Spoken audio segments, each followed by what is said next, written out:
When I find something I love, I really love sharing it with other people because if it's something I found useful, I figure somebody who follows me probably will too. And this book is really amazing. It's called The Endurance Factor, and it's actually written by two pastors who I run the church I go to, but they wrote it for pastors, and I have to share what's in it because it's really cool.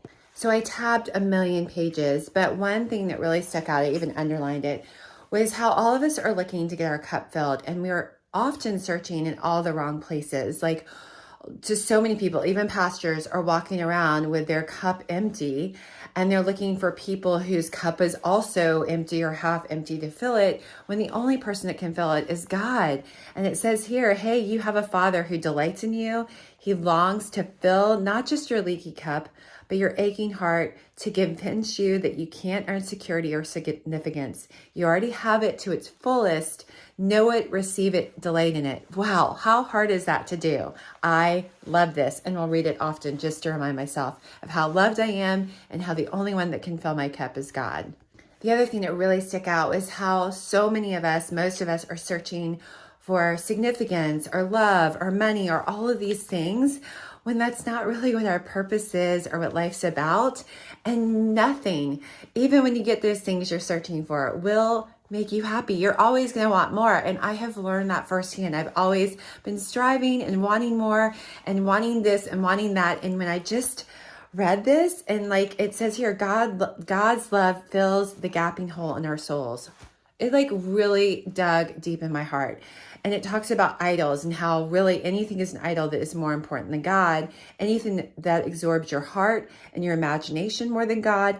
Anything you seek to give you what only God can give you. So God can only give you these things. Anything that's so central and essential to your life that if you lose it, your life would feel hardly worth living.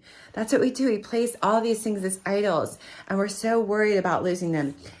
Almost anything or anyone can take God's rightful place in our hearts. Success, pleasure, approval, power, control, wealth, and acclaim. The list is endless.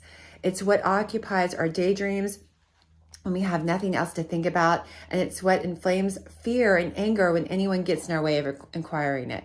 It's just such a rat race and a battle to keep fighting for that. And I was just so just relieved. This year I've been so relieved. 2023 has just been a relief year for me. I got debt free, and I've just surrendered all of these wants and all these needs and all these things I thought I wanted to the one thing I've always been searching for, is love. And who provides the ultimate love is God. And then he gives us that love to provide back, which is really, really cool.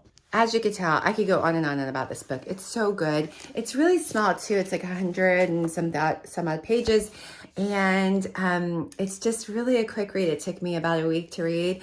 On my times I had opportunities to read it. And I highly recommend it to anybody out there who's just like longing for things that can never fill them, or just needs a really good book on living well and finishing strong. Give this book a try. I highly recommend it.